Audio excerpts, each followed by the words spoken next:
Blessed Wednesday morning po sa ating lahat. Good morning, good morning, good morning. Mapagpalang umaga po ulit. At welcome ulit dito sa ating Seeking God in the Morning, ang ating daily morning devotion. Tulad ng dati, tayo ay magpapatuloy ng ating gawain. At so, maganda itong ating topic. Isa na namang magandang topic na pag-uusapan natin at pagbubulay-bulayan. Kaya tayo ay mag-umpisa na. Gusto ko pong hilingin ang bawat isa na tayo ay yumuko at manalangin. Panginoon naming Diyos na makapangyarihan sa lahat, Ama, maraming salamat po ulit sa oras na ito, sa pagkakataon na ito na kami ay magbubulay-bulay sa iyong banal na salita. Kasyahan mo po kami ng iyong banal na Espiritu, Ama. Gabayan mo po ang gawain ito. Pagpalain mo po ang bawat isa sa amin, Panginoon, na gumaganap nito. Ikaw po nawa ang magkaloob ng karunungan, kalakasan, pangunawa, Panginoon, para maunawaan at maisabuhay namin ang lahat ng mga magagandang aral na aming matututunan sa umagang ito. Dinadalangin ko rin po, Panginoon, na gabayan mo po ako ang iyong lingkod na maibahagi ko ang iyong mga salita ng tama at may karunungan. Hinihiling ko rin po ang patuloy na pag-iingat mo sa mga mahal namin sa buhay na hindi namin kapiling sa mga oras na ito. Gabayan mo po sila, basbasan pagpalain at tulungan mo rin, Panginoon, na makasama namin sa ganitong gawain sa susunod na pagkakataon. Idinadalangin din namin, Panginoon, ang mga kapatiran namin, mga mahal sa buhay na patuloy na nagpapagaling at dumaraan, Panginoon, sa mga pagsubok sa buhay. Hinihiling namin ang iyong mapagpalang haplos sa kanila at pagpapagaling at patuloy, Panginoon, na katagumpayan sa mga pagsubok na ito na kanilang pinagdaraanan. Ama, patuloy mo rin pong linisin ang aming puso't isipan. Patawarin mo po kami, Panginoon, sa aming mga kasalanang nagagawa. At Ama, patuloy mo po nawa kaming gawing karapat-dapat sa iyong banal na harapan. At muli ang lahat ng ito idalangin namin sa matamis na pangalan ni Jesus. Amen. Amen. Muli, mapagpalang umaga po sa ating lahat. Good morning kay Auntie Paz at sa lahat ng kasama mo sa iyong tahanan. Gayon din sa aking anak. Again, thank you for sharing this live. At tayo ay magsisimula na nitong ating gawain sa umagang ito na ang ating morning devotion ay may pamagat na The Decision of Stephen Douglas. Ayan. Sino ba si Stephen Douglas? Malalaman natin ngayon, At kung ano yung kanyang ginawa. So, again, a blessed morning po sa bawat isa. Welcome again dito sa ating online live devotion. Sa araw na ito, nagawain natin, meron tayong mga naka-assign o na task sa bawat isa sa atin sa umagang ito. Meron tayong mga gawain sa trabaho, sa negosyo, sa leadership, sa ating tahanan, at madalas nating hinahangad na maging mabilis tayo sa ating mga ginagawa, maging maayos at syempre yung ating ginagawa ay maging tama, di ba? Pero ang paalala sa atin ng ating devotional guides sa araw na ito ay tungkol sa napakahalagang pagkakaiba ng dalawang bagay. So meron tayong dalawang bagay na pag-uusapan sa araw na ito, ito yung efficiency and effectiveness. Dito sa ating quotation sa umagang ito, sabi rito, efficiency is doing things right.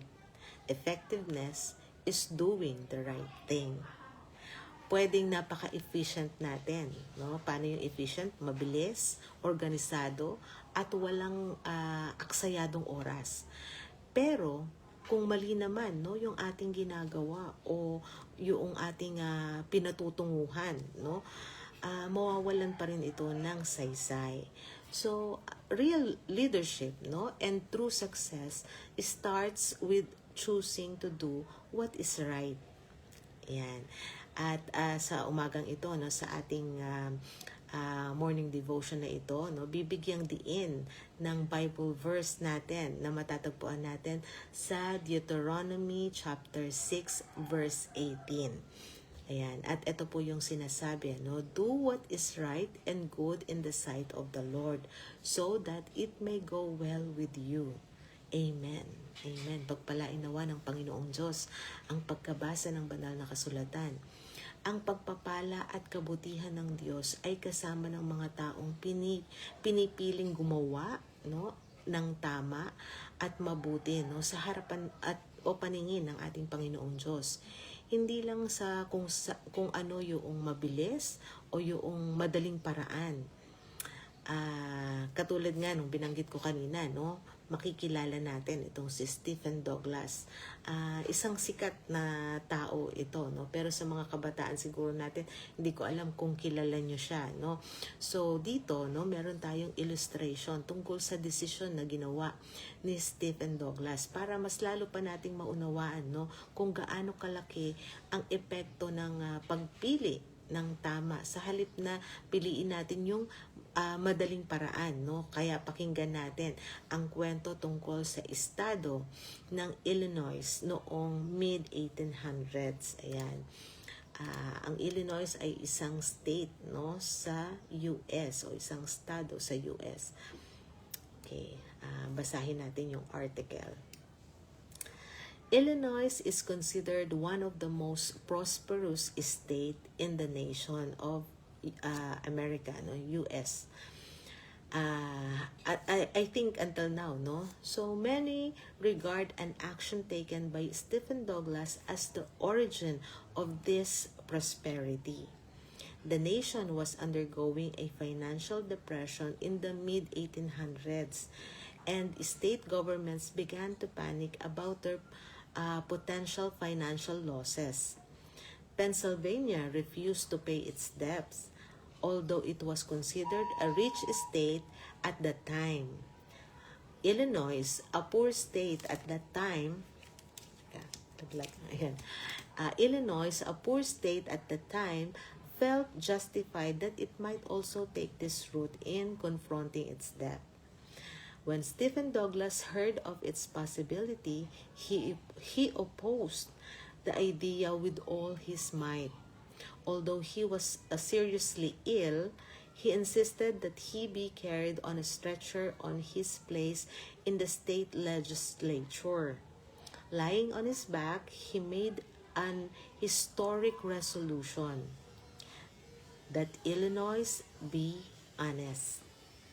His motion touched the deepest sense of morality in every member of the legislature.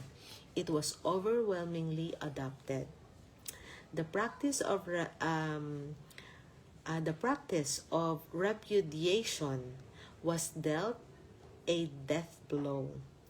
The result was that Illinois had to find a new way out of its financial slump, a way that turned out to be one of investment, growth, and eventually prosperity. Doing the right thing always pays off, usually not right away. But the momentary relief of an easy solution is nothing compared with the eternal joy of choosing right.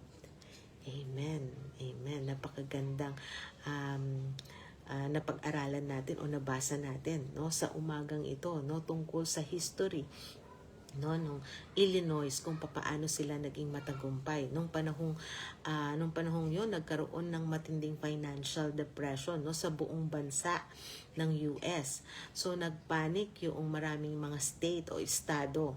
Ang estado ng Pennsylvania na itinuturing na mayaman nung panahong yon ay tumangging magbayad ng kanilang mga utang. Dahil dito, naisip din ng Illinois na ang Illinois nung panahon na yun ay isa sa mahirap na estado, no? Pero so naisip din nila, no, na gawin din yung ganung paraan para matakasan din nila, no, yung kanilang utang. Pero ano ang moral standard, no? Nang malaman ito ni Stephen Douglas, buong lakas niya itong tinutulan. Kahit malubha siyang may sakit, no, nung panahon na yon. nagpabuhat siya sa stretcher papunta doon sa legislature. At habang nakahiga siya no sa kanyang stretcher, sa kanyang likod, no, gumawa siya ng isang makasaysayang resolution. Ang nakasulat doon, that Illinois be honest. Anong impact nito, no? Naging napakalalim no ng epekto ng kanyang paninindigan sa moralidad ng mga mambabatas. At pumayag ang lahat no sa kanyang panukala. Tinanggihan nila yung madaling paraan ng pagtakas sa mga utang. Anong result nito? Dahil pinili nila yung tamang paraan, kinakailangan ng Illinois na maghanap ng bagong daan para makabangon no doon sa hirap na kanilang nararanasan. Mga paraang nakatutok sa investment, sa growth at integrity. At yun na nga no, yung result no, ang Illinois ay naging isa sa pinakamaunlad na estado sa buong bansa. Napakarami nating key takeaways no dito sa ating pinag-aralan ngayong umagang to, no. Okay, number 1, avoid the easy trap, no. Ang panandali ang ginhawa ng easy solution o madaling paraan ay walang katapat kumpara sa matagalang kagalakan ng pagpili sa kung ano yung tama. Another is doing the right thing. Always pays off, no? Maaring hindi agad-agad natin makita no yung magandang resulta ngayon, pero sa tamang panahon ang integridad at katapatan ay laging nagbubunga ng pagpapala. Minsan kasi nakatutok tayo sa bakit sila ginagawa naman nila pero parang okay lang, no? Pero no yung future, no, yung pangmatagalan, doon natin makikita kung ano yung resulta. At lagi, no, syempre yung gumagawa ng tama, yun pa rin ang nag-aani ng mabuti. And number 3, no, be effective, not just efficient. Huwag lang tayong maging mabilis magtrabaho, no? Siguraduhin din natin na ang bawat hakbang natin ay tama at tapat sa paningin ng ating Panginoong Diyos. Amen. Napakagandang paalala po sa bawat isa sa atin sa araw na ito. Ayan. Batiin ko lang a blessed morning kay Ading Shirley. Ayan. Thank you sa mga kasama natin ngayon. Ano? Kahit na late tayo kasi ang tagal po bago kami nagkaroon ng internet. Ayan. Kaya thankful at nagpatuloy pa rin tayo no, ng ating gawain sa umagang ito. At again, no, maraming salamat.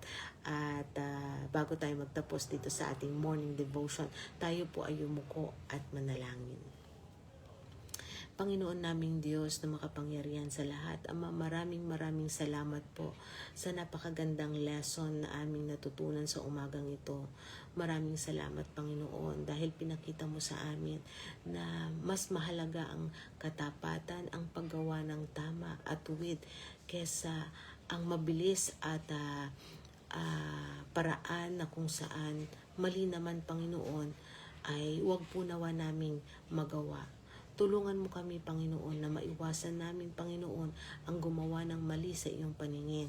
Tulungan mo, Panginoon, na patuloy namin i-challenge ang aming sarili na kahit minsan mahirap, totoong hindi madali na gawin kung ano yung tama at matuwid, pero tulungan mo na itutok namin ang aming puso, ang aming isip sa future, Panginoon, na kung saan i-reward mo yung mga anak na naging tapat at patuloy na lumakad ng tuwid sa iyong harapan. Tulungan mo kami, Panginoon, na patuloy kaming magkaroon ng matibay na pananampalataya at determinasyon na maging mabuti palagi sa iyong banal na harapan. At Ama, gawin mo po nawa kami laging karapat-dapat sa iyong maraming biyaya at pagpapala sa amin. At muli ang lahat ng ito'y dalangin namin sa matamis na pangalan ni Jesus. Amen. Amen. Muli, mapagpalang umaga po sa ating lahat.